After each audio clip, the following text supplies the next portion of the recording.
who aren't able to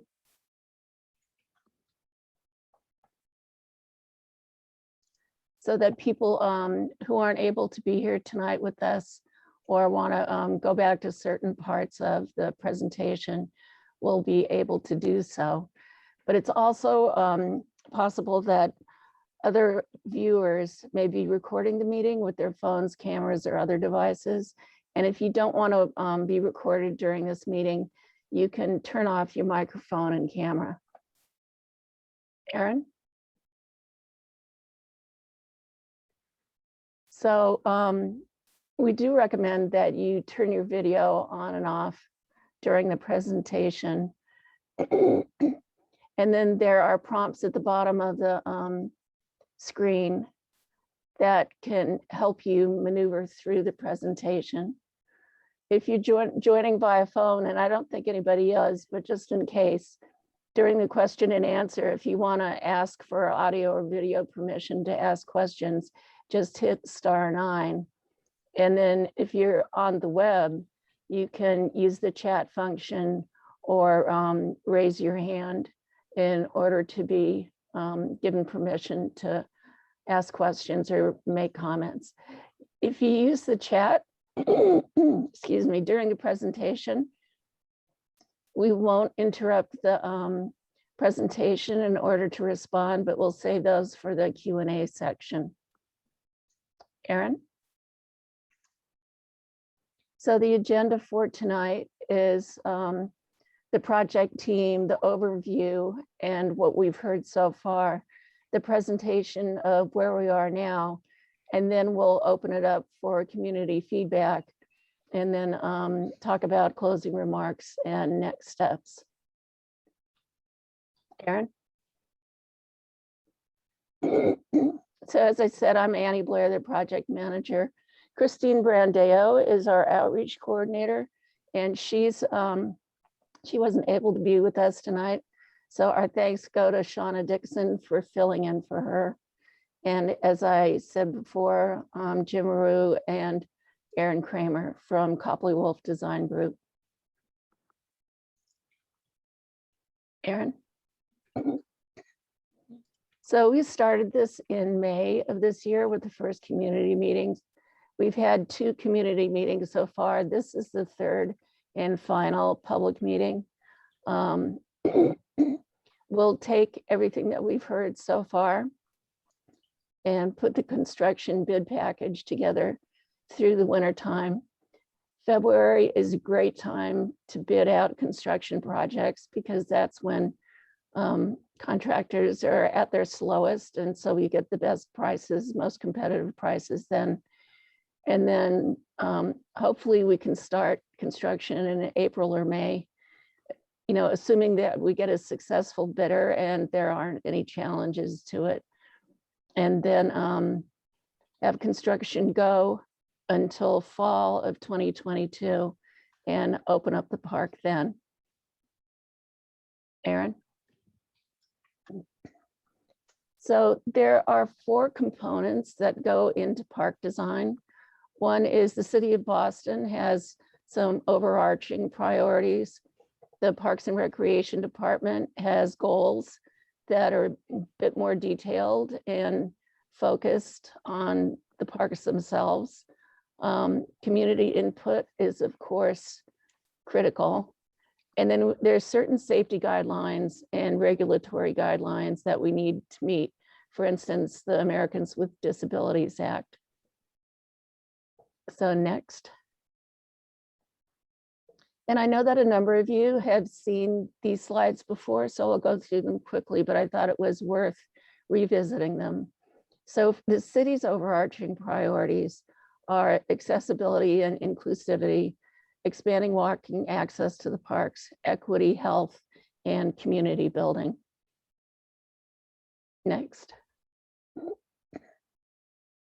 The Park and Recreations Department's goals are to make the parks accessible and available to all ages and abilities, restore and redevelop the water feature until a fully functional water fountain, introduce permanent seating into the park, adaptive and resilient landscapes that are maintainable, and promoting connections, within and beyond the community. So the neighborhood's goals that we understand from the application to the Edward Ingersoll Brown Fund, which gave us a certain amount of money to start the project, and then that was supplemented with capital funds, are to retouch and repair the current iron boundary fence, restore and redevelop the water feature into a fully functional water fountain, introduce permanent seating into the park, repair or replace the black irrigation box that's currently rusting out, and to introduce electricity into the park for special events, performances, and seasonal lighting. Next. And Aaron, I think that you're going to take over with what we've heard from the community so far. Yes, that is correct. So from the first and the second meeting, the overarching things and the feedback that we got was that you like the park and you'd like to preserve the character of the park. You'd like to add some year-round seating in addition and keep some of the movable seating that's currently in the park, restore the existing perennial gardens, restore the materials, so the existing lights, the fencing, and the paving. You'd also like to restore and upgrade the existing fountain and repair it. Maybe provide an area for small scale musical performances in the park, provide electricity in the park for the events like small scale music performance and other things. Provide a small amount of additional storage for gardening tools and trash receptacles, and provide a location and an electrical connection for a holiday tree. We'll review the 4 concepts that we presented in the last meeting, but the preferred option from the last meeting was for concept number 3, which was titled Connecting Entrances into Bay Village. Just to rehash and to review what we've done, these are some existing site conditions, just to refamiliar yourself with the site, showing some of the plants and materials in different seasons. It's now autumn, but like the hydrangeas, so this was more of a springtime shot, showing the existing planters, the existing fountain, existing seating, and then the 2 existing entranceways, including the one on South Charles that has steps. Here's the current conditions of the park. This again shows the perennial gardens, the 3 existing cork trees, the 2 existing entrances, and how you get into the park, and the fountain with accent paving. So then here's our site analysis. So from the existing park, things that we noticed were that the existing entrances don't really form a very nice entrance, or don't really connect to Bay Village. As you can see, these red lines showing the visual access. So when you're both looking out of the park and you're coming into the park, the things that you were looking at are South Charles Street. If you're at the South Charles entrance, it does look to the adjacent park, but really you're looking across a wide road. And then the one on Melrose Street, it doesn't quite line up with Broadway Street. And if you look out towards the parking ramp that is at the far end of Broadway. Other issues that we noted were there's these 3 existing planters in the park that kind of form a wall and a visual barrier, as well as there's a narrower sidewalk along Fayette Street, which is one of the other connections from Bay Village. And then the aforementioned fountain that we would like to get some repair, and the existing mechanicals for the irrigation that need repair. Yeah, and in addition to this too, that the way the grading of Charles Street South works to come into that point of entry, you're actually going up in elevation, and then you have to step down into the park. So that's, from an accessibility aspect, is a bit of a challenge. And the other issues that we noticed when we're in the park, once you're in it and you look to those 2 red dashed arrows, it's really quite open. Even though there's some plants there now that would eventually grow into something like a lilac and a rose of Sharon, it's really just wide open to the street and to toward the Bay Village Dog Park area, which there's a hotel there, but it's still it really sort of leaks space. It does, you don't feel as contained when you're in those positions. So that's something we looked at. And then here's an overview of the concepts that we presented at the last meeting. Concept one was the kind of a minimalist approach where we just made some modifications to the current design, kept the entrances where they were, and made sure upgrade the materials so that like the paving met accessibility guidelines.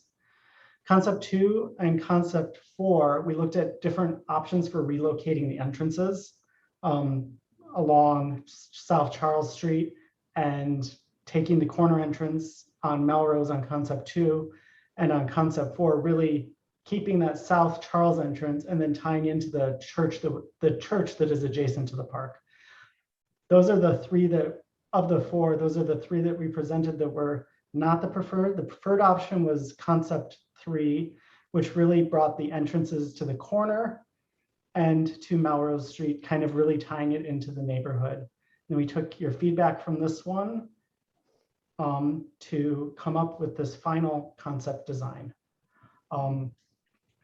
Big things about this design. So we have the visual access to the fountain is kind of aligned on a visual access to the Melrose Street entrance that really brings you in from the corner. So as you're running the corner, you will see the fountain.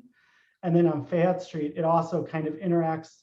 Instead of coming out to South Charles Street, you enter the park at the corner here so that it's closer to the Bay Village community. Other things to note, we, speaking of the weak visual accesses out of the corners that Jim was talking about, we've added two small flowering trees, of which we can discuss later what kind of options there would be to help anchor the space in the corners. We maintain the three existing mature trees, the emerald cork trees. We're also maintaining the existing gas lamps. However, we are relocating them and refurbishing them so that they work with the new entrances and flow patterns. We're also adding a couple of permanent benches. So we've got two benches here along kind of the corner of the edge of the park that abuts the church, and then two kind of stone benches that really, they interact more with the garden behind it. And they're just kind of an area where you can sit and look at the fountain. Other features of the park, we have to really accent the entry of the park. We have some proposing new granite paving to really define an entry with maintaining the bricks in the center of the park. And then along the existing road where we'll have reset and repair some of the existing brick where we're touching stuff and we need it to, regrade and just to make sure it's a consistent flow. So let me just add a little bit to what Aaron's presenting. Creating that continuous perennial bed along South Charles Street will help actually keep have the bed look consistent from one end of the garden to the next, not have it broken up in the middle like it exists today. The big move is those entrances in the corners. It really does push people out into the neighborhoods. And this is called the Bay Village Park. And this, instead of having people go up Broadway toward the parking garage or out to South Charles or toward Alien Norton, this sort of brings people right into the heart of the neighborhood. And that was a twofold move. One, to embrace the neighborhood, but two, even though the church is not active at the moment, it doesn't seem to be, we don't know what's going to happen to that building in the future. And this also will help engage those corners of that building too. And it gives us sort of a generous opportunity to really connect with the building that's actually on the park. Aaron pointed out to Annie not that long ago that this move actually decreases the amount of pavement by moving the entries a little bit, but also increases the amount of planting. So it makes the garden not only continuous, makes it a little bit more generous, which is nice. The intent of the fence at the edges is that, as you know, Charles Street South and Melrose Street slopes up to Charles Street South. So there's a rising grade. And that curbing that's along that edge, actually, you actually step down into the garden. So it's a concrete curb with a steel fence, and that's going to remain, and we'll repair or close up the entries where the former entries were with more of the same. But as you enter the park, and Aaron, you can actually just put your hand on it in a way. As you enter the park, those pieces that sort of bracket the corners and then come into the park, we're proposing a wider sort of granite curb that will have an eased edge to it to really give a nice clean edge to the park. And so the fence will come in and have some sort of gateway as well, which it's we haven't designed the gateway, but it could be something special. We can show you some examples of what's been done in the neighborhood. And that's not meant to say that that's exactly what will happen here. It's just it just shows you what's going on. It also, the modification of the entry closer to Fayette Street will resolve some ADA access issues and have it be a very smooth way to get into the park if you're in a wheelchair or a walker, let's say.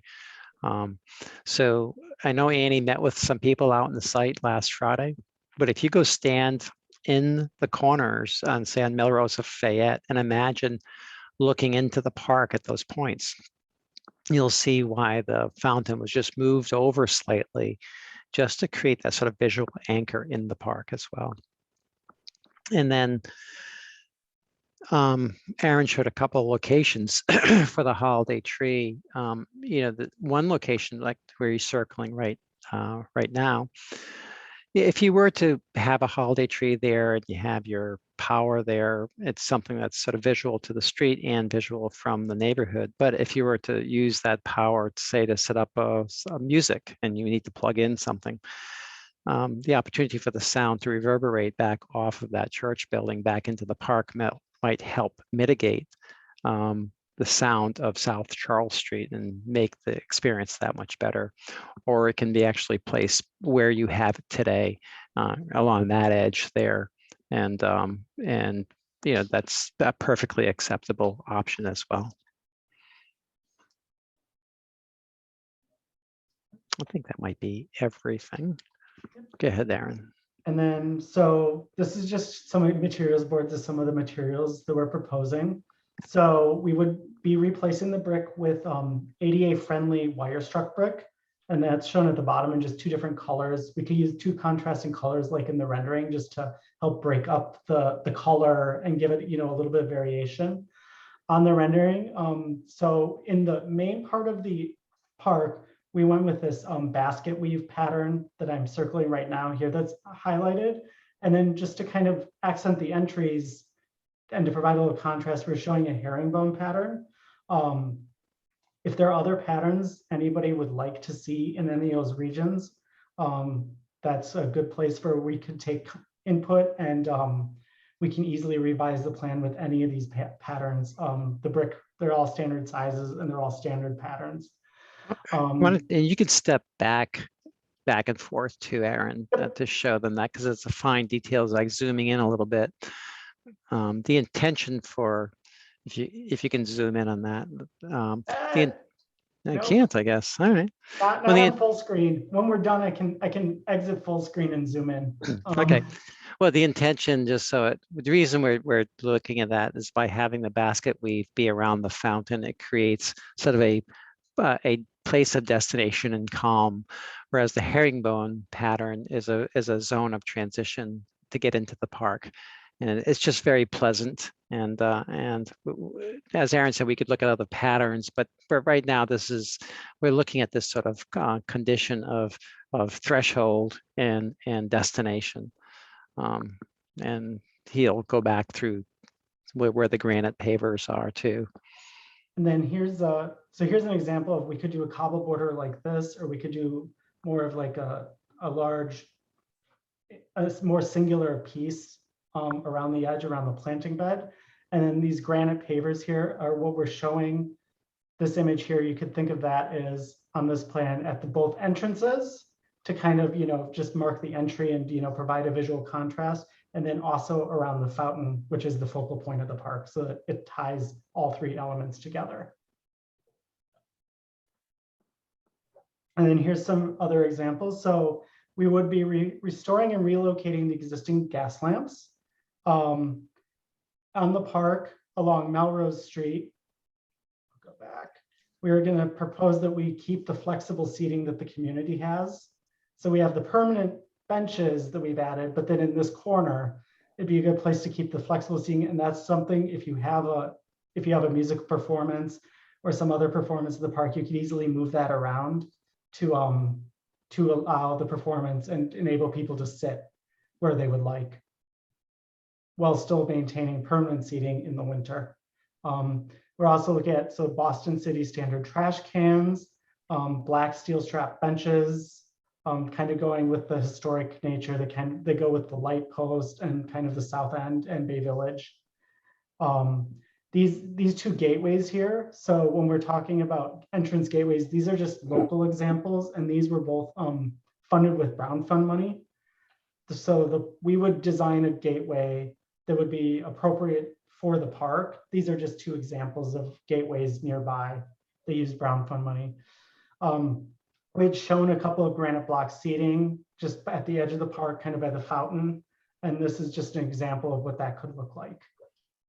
The reason we put the granite block seating on the side of the park where the fountain is really just to create sort of like margins and borders to help anchor the fountain visually as you come in from Melrose Street. So we could add more or less. They might be longer or shorter than what's shown, but that was the intent. Oh, by the way, someone did ask in the chat when talking about the tree possible locations, we could put electricity in both locations. So no issues. Okay, couple more materials. So we'd restore the current fountain and repair it.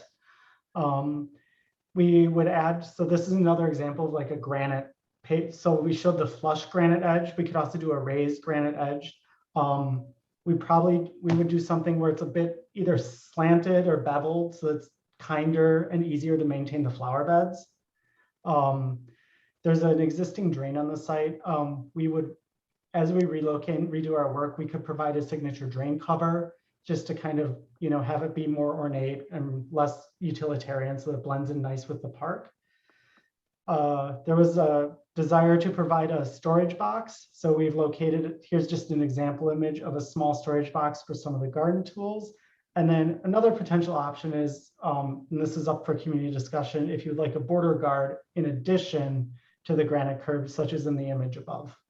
Yeah, within the park itself. And some people might not want that since it's such an active gardening activity there. They might not want to deal with stepping over the edge.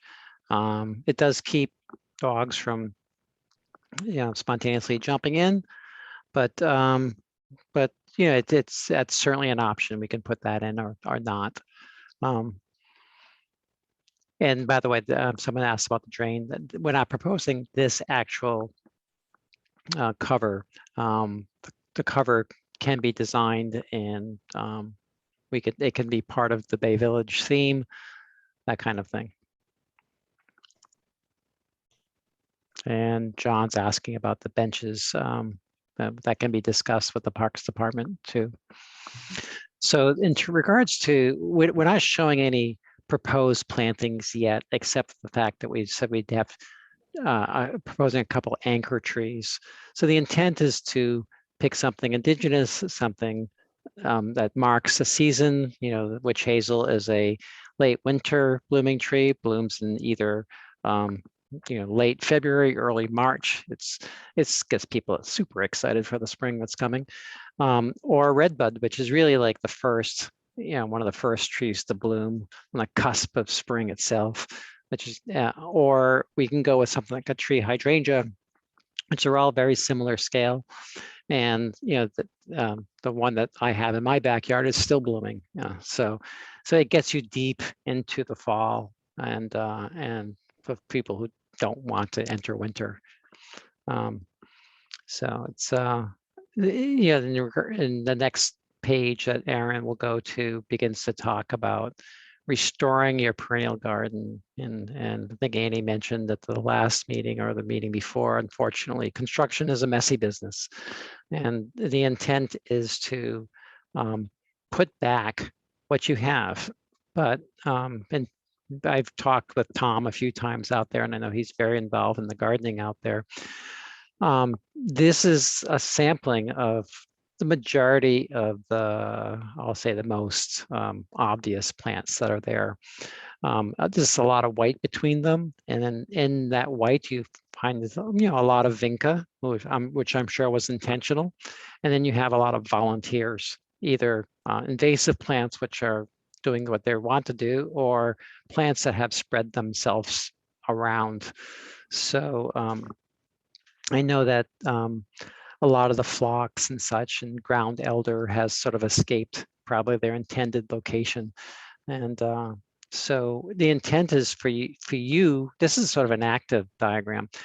The intent is for you to take this and say, well, you just missed my favorite plant right here. And we would appreciate it for you to say, this is my favorite plant, it's right here, you missed it. And we want to see this one back there. Or like John said, one of these plants have gotten completely out of control. We'd like to see a lot less of it. So he might actually, in that case, say, please don't put this one back. And so it's for you to all, especially the people who are involved in gardening, to weigh in and say, yeah, we don't want this one back. So when you create a planting plan to restore the garden, we want this and we don't want that. So please take a look at it, print out a little copy for yourself and make some notes and get it to us.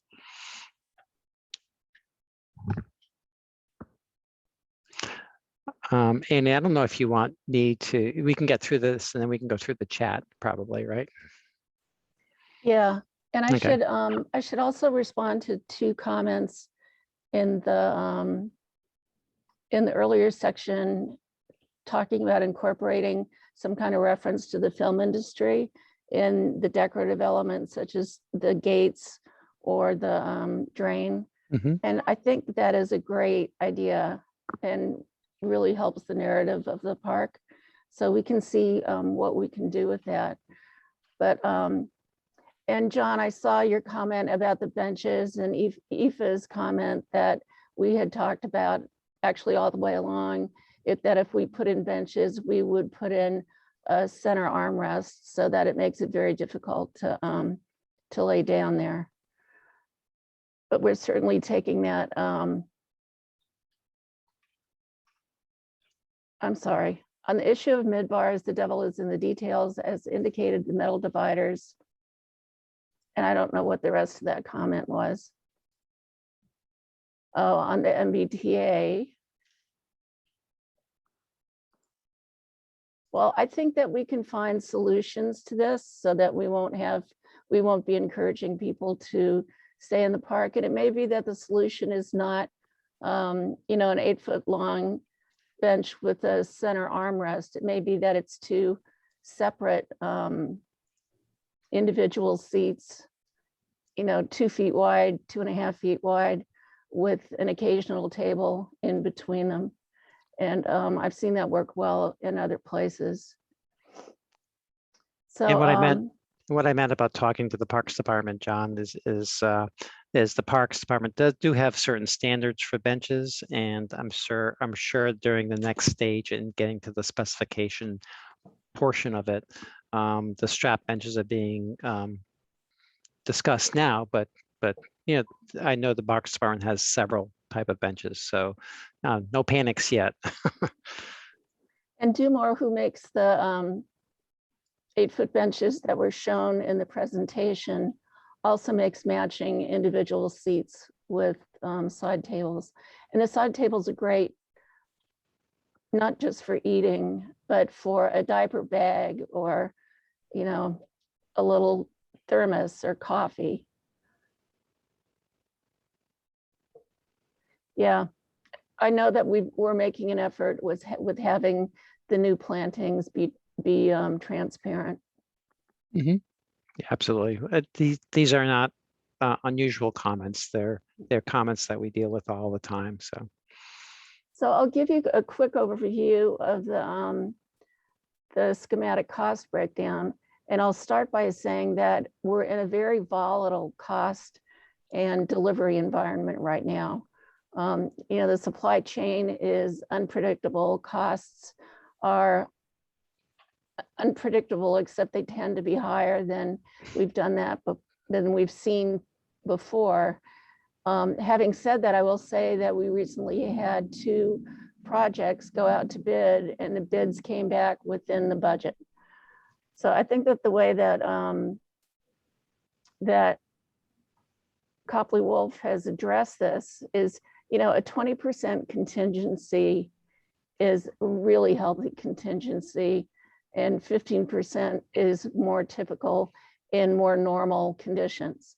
I'll also say that, we're a little bit above our budget, but we're certainly within reach. And then Jim or Aaron, I'll ask you to address what ad alternates are and what might fall into that category. Well, the ad alternates, I mean, that typically can run at 10% of the budget, so we're well within that range. And the gateways have not been designed yet, and if the Brown Fund will continue to participate in offering, as you saw at the beginning of the presentation, their funding toward the park. Certainly the gateways and the fountain, which isn't an ad alternate, but those are 2 huge candidates that they're historically interested in participating and donating to the park.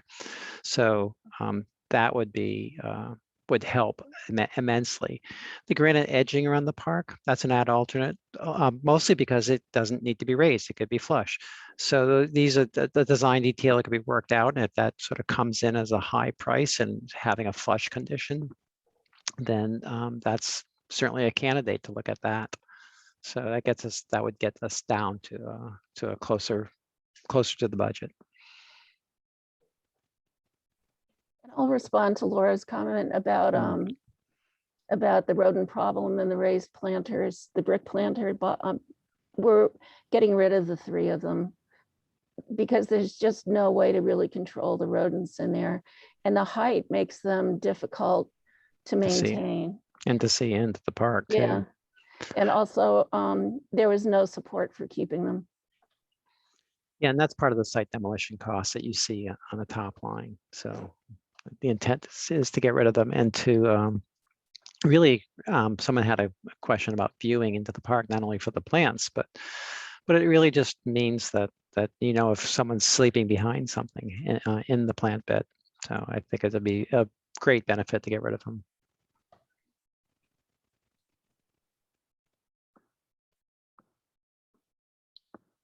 Okay, and we've already started it, but is there any other feedback or discussion? You can either type it in their chat, or you can answer, or you can raise your hand and we can take video or audio.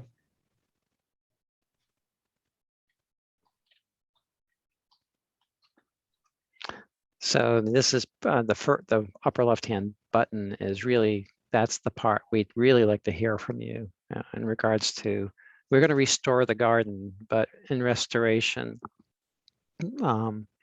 comes choice. And so we want to know what through your experimentation of creating this garden, what works and what doesn't. Otherwise, it's going to be up to us. So the comment that I'll have is the pictures are beautiful, and I think you've put a lot of great work into this. But I really want to emphasize it will be all for naught unless you absolutely make sure that we do not have seating that is going to allow homeless people or other people to lie down on those benches, to inject drugs out of view. This is a very fast moving environment where even within the past month, the situation has deteriorated significantly. And I'm sure you've heard about this elsewhere in the city. And frankly, I think it's going to get a lot worse before it gets better. So I just urge you, Mhm. don't have slides here that are showing full-size benches. You know, we've raised this in the prior meetings. I really don't want there to be any confusion on this point because it is just so central. Well, the benches, John, have not been specified yet, and so your point is well taken and will be discussed before anything's specified. So yeah, I've been living in the South End for 37 years, and certainly have seen the ebbs and flows of conditions. And yeah, I'm the articles daily in the paper regarding the mass cast problem and how that's really sort of pushes into the South End. And it's the treatment facilities around the hospital, et cetera. It's not, your comment is not falling on deaf ears. And I've experienced it as well. But it's not just Mass and Cass or the proximate part of the South End. We've got a homeless guy who's encamped at Elliott Norton Park. We've got Mhm. another guy who's sleeping less than 100 feet from this. Oh park. yeah, I've seen him. I ride by there every night on the way home. Yep. Charles Street South. We've got somebody hanging out over on Arlington Street. So maybe I'm beating a dead horse here, but I've raised it at the prior meetings, and then I see something, and I think I've referred you a couple times to the seating at the park at the other end of Bay Village. Mhm. On Isabella, which, I mean, Aoife can speak to it, but that seems to have been designed in a way that is relatively effective and not getting, a homeless hangout, notwithstanding the fact that it, frankly, would seem to be a perfect place for that, just because there's not a lot of residential oversight. Yeah, keep in mind too, even though that was a very nicely rendered drawing that Aaron put together, it is not the final design. It's really meant to provide with some clarity what the intent of what will be there eventually without it being the final design. So again, John, your comments are well taken, and the final devil's in the details, as you know, and that's not there yet. The other thing I'll say is that the table, we have had a table recently, and that's an addition, if I'm not mistaken, to this summer. And it's been enormously successful, I think, in promoting increased use of the park. So I think that's just another reason to sort of put a positive spin on it as opposed to a negative, to really have the seating be the two chairs and the table as opposed to the bench. Well, someone did have a comment about permanent seating, and a lot of the furniture you're mentioning is the movable furniture, which in many ways, if you've been to parks with movable furniture, ends up being the most successful because people bring it into the shade, gather around. There's 4 people, there's 6 people, there's 2 people. So in a way, that's the most successful. And I think the granite blocks that are probably comfortable enough to sit on for short term, and not big enough to sleep on, you have a lot going for it. So versus the traditional park bench, such as the strapped furniture. So that's something that we will be discussing when we get to the final details and specification of products too.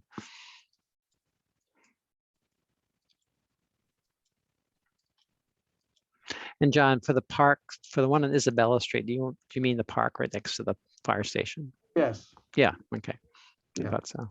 Yeah. I mean, again, I invite Aoife to pipe up here since she sees that more, but I've not, at least myself, seen much homeless use of that park, and I attribute that in part to the seating. Well, and probably the fire department being there too. So there's at least some perceived eyes on the park all the time. The most, the happiest parks are probably the parks that have the most eyes in them. And unfortunately, this park's probably is lacking eyes with Dormant Church and the building that has the windows blacked out, and South Street, which is South Charles, which is more like I need to get somewhere not the park. Those Yeah. kind of things. Yeah. Although the fire department doesn't really directly overlook the Isabella Park. I don't believe there are any windows on this side of the building there that face. Well, they're sort of like offices there, and they have some bunker windows. And I worked in the building across the street from there in an architect's office for 8 years before they moved to South Boston. And we often chastise the fire department to change their flag when it was ripped up and that sort of thing. So, they're not the most diligent people, but again, the key word was perceived, and to have someone's eyes in the park works a little bit more toward a deterrent than if no one's eyes is there. So that's a very good comments.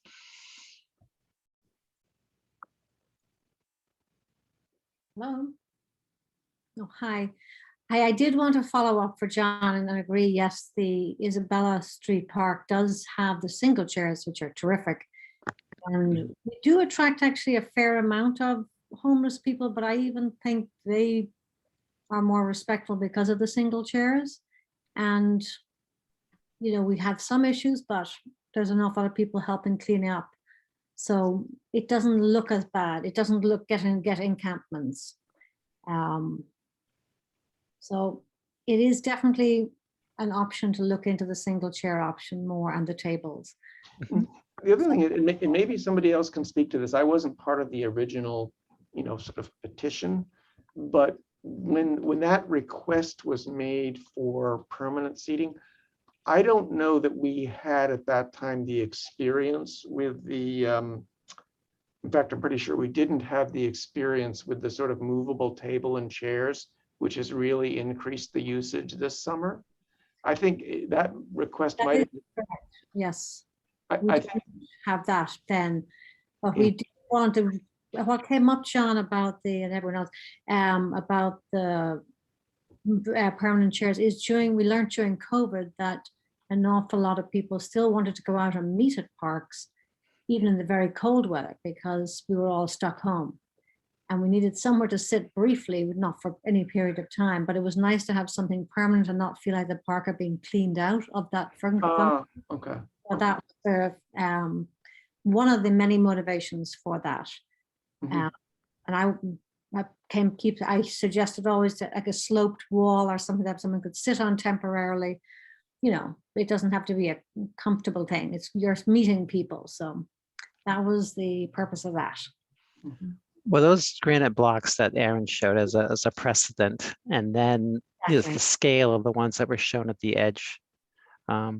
You can't fit, you wouldn't be able to sleep on that. It's something that's 18 inches wide with no edges, and You're visible. You're visible, and you can meet somebody there, and it still looks like exactly. Yes.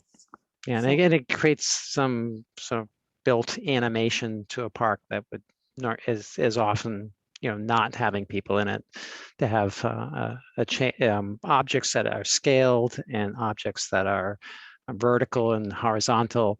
So again, it's just adding animation to the park. And I think that again, that gives it the perception that the park is active, even when there's no one in it. I think that's the key. Can you put those up again, just if you'll indulge me?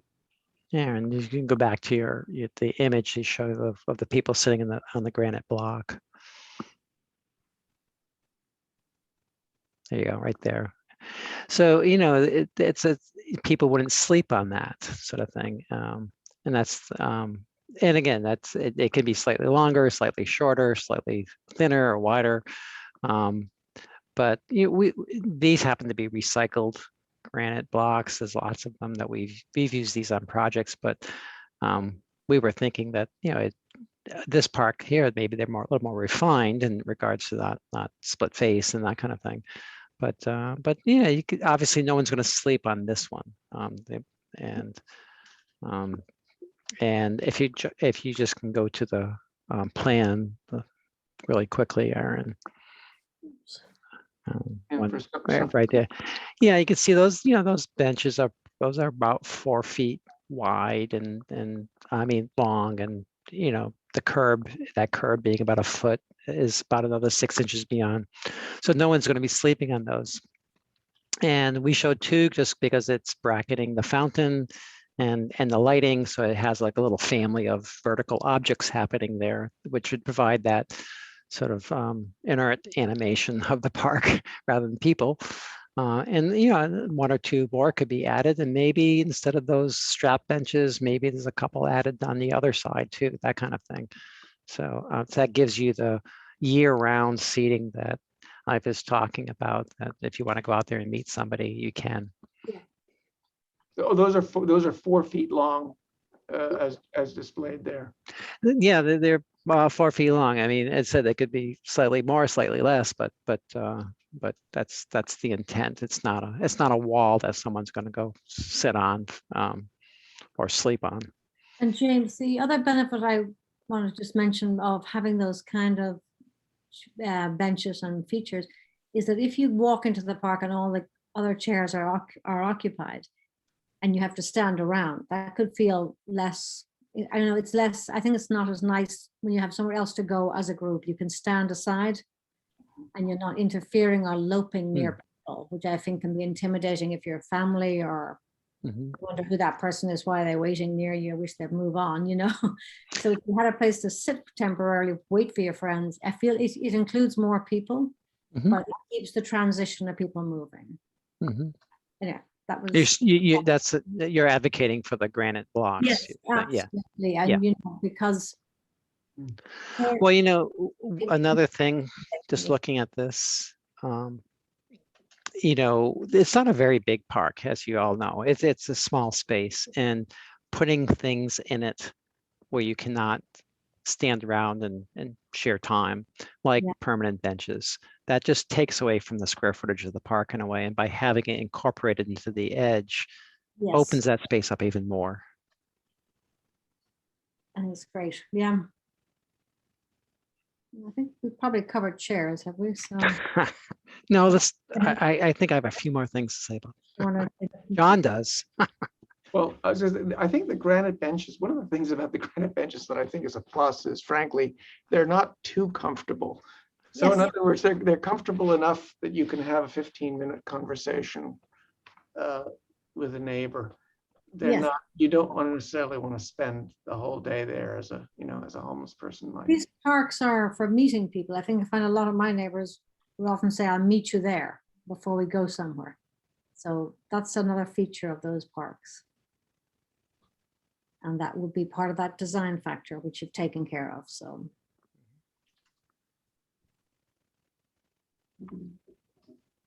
So I think looking at the time, so. I had a question about like the length of the restored fountain, because hearing about like permanent seating, I think it could be, if it's wide enough, like some of the granite benches there, if it's wide enough, it could also provide another opportunity for people to quickly sit down and chat and kind of have like the sounds of the water behind them.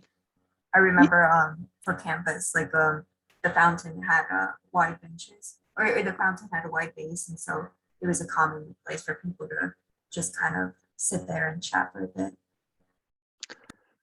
Well, one thing about this fountain, we're calling it the restored fountain, which if you go over to Ringgold Park, you'll see that a new fountain was put in, and it has a basin and it does things. You know, the water comes out in different areas, and there's granite blocks around it, so you can actually sit around it. And it's also interactive. Kids push the button, water comes out of certain parts of the fountain. So in a way, we are restoring what you see in the upper left-hand corner and putting it on a granite base. But perhaps that can be reviewed, you know, can this be a different fountain? I mean, our people, when we had the initial meetings and the surveys were taken, people did state what they really liked. Oh, please do this and please do that. And one of them was, we like the fountain. We'd like it to work all the time, sort of thing. And Tom contributing, saying, well, the guts of it are really shot and it's intermittent at times. So that's we're looking at now. But if anyone wants to weigh in that it doesn't necessarily have to be this particular fountain, our intentions is to restore it and give it a better base. And you can see there's water coming out of the sides. So that would be incorporated into, the design. Like obviously you can't sit around it. Water's going to squirt at you, sort of thing. So, so if people have comments, they should get them to the Parks Department about, whether or not people are actually married to this particular fountain. Because again, if this is a source for the Brown funding, well, I mean, it could be something different.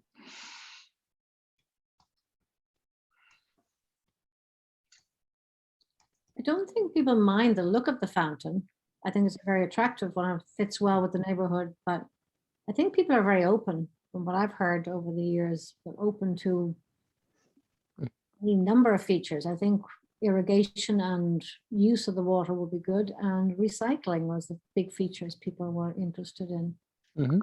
But I think it's perfectly attractive if it can be used in a fun way. That would be great. But I mean, we don't want to push super expenses where where it's not needed. I like the idea of the opportunity of perhaps of sitting around it in some capacity, and that can be looked at. Being someone who's now having a new rail fabricated for a stair in the south end at our house. Once you remove iron work, it'll be up to the iron guy to say, like he did for our handrail, saying, yeah, you can't put this one back. You need a complete rebuild. And I don't know what the diagnosis is going to be of this fountain once they take it apart and get it to a shop. They might say, yeah, you're not using this thing. So Yeah. to be determined.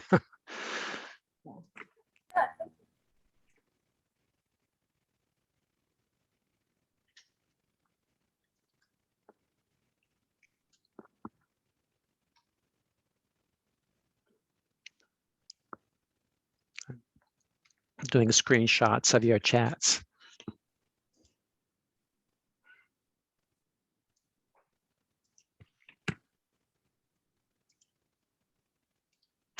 So, Aaron, I don't know if you finished all the boards. If you want to go back to that.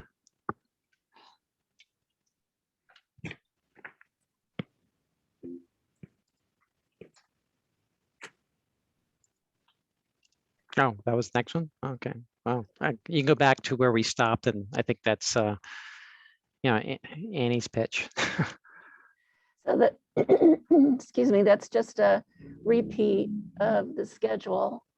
And we're really looking forward to getting this bid package out and seeing what happens. It's going to be a tricky construction effort because the space is so small and there's no really good area for lay down of equipment and materials. So we can all start praying to the construction gods that we get somebody really good. Annie, we may want to appoint a committee or a group of people to help communicate with the neighborhood when that construction is going on, because equipment will disrupt people coming in from Melrose. Yep. And stuff. So we may want to, ease some of that with. I think for the neighborhood, to help, keep the communication clearly. So just to. I think you're right that the communication is key, and living right on top of construction is always difficult. But if you're familiar with the project page on the city's website, Okay. we can put updates there. Okay. And we do that regularly. And then that doesn't put any burden on anybody in the neighborhood.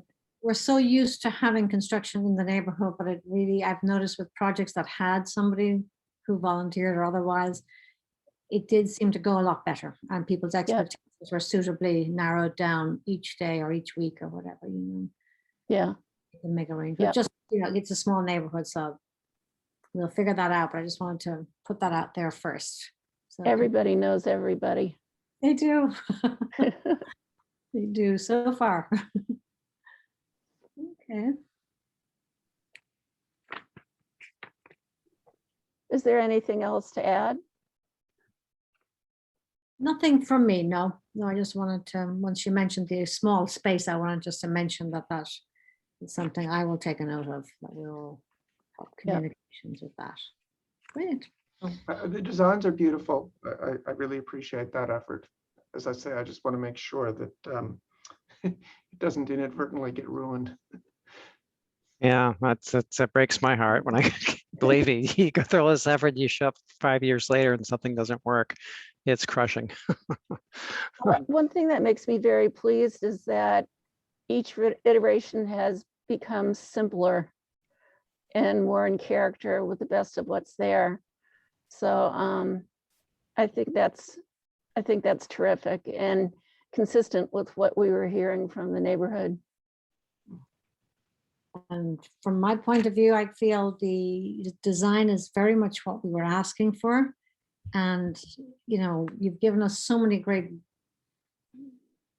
professional sort of views on how to make the park more beautiful and more enjoyable for everyone. So I think it'll be a nice, and simple is good.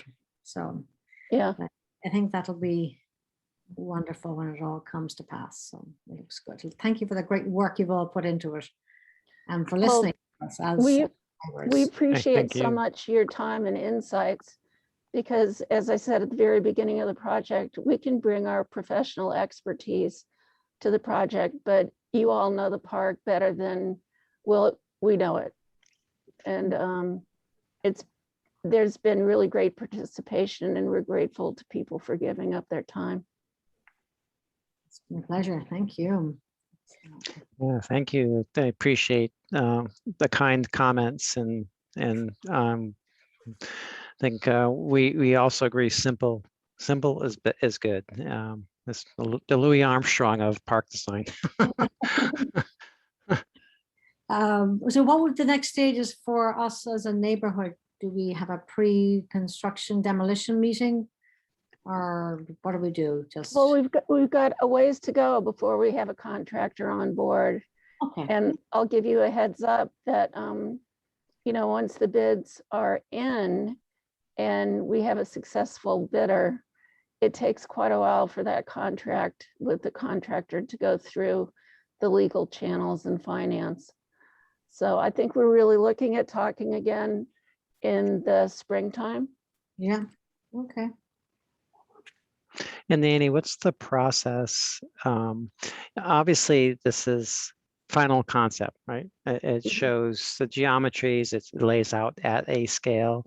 It shows some planned details without having the real details. You've made some slight modifications. From all these comments, we're actually going to produce a set of documents in a sequential process with the Parks Department. Does the neighborhood get another opportunity to take a look at what that final set is before, not before it goes to bid, but perhaps, one step before it finally goes out to bid? I haven't seen that, but Okay. also, my tenure here has been short.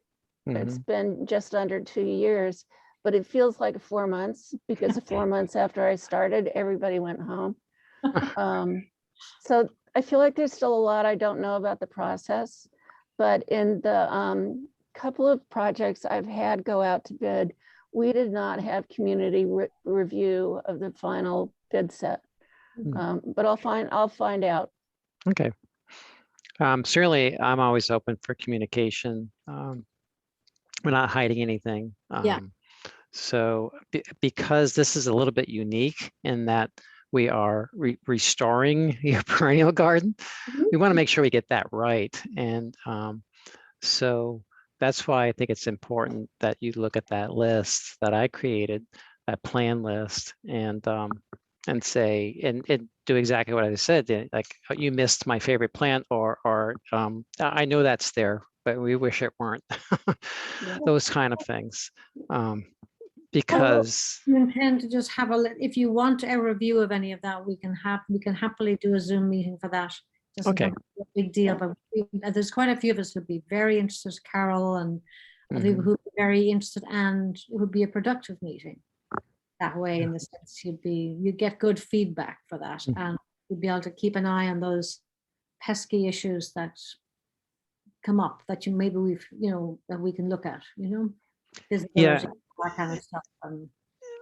And Nanny, we're perfectly willing to work outside the margins for that. Because as you know, we're going to create a planting plan. You saw on the budget, we thought there might be as much as $64,000 worth of plants thrown around there.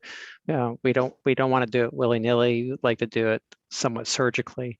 So we're perfectly willing to participate in another meeting to get that part right. I will also add that there's one plant that's existing, that's porcelain berry, which is very pretty at certain times of the year, but also is incredibly invasive and aggressive. And if you don't want your entire plant bed to be porcelain berry, it's best to get rid of it and burn it.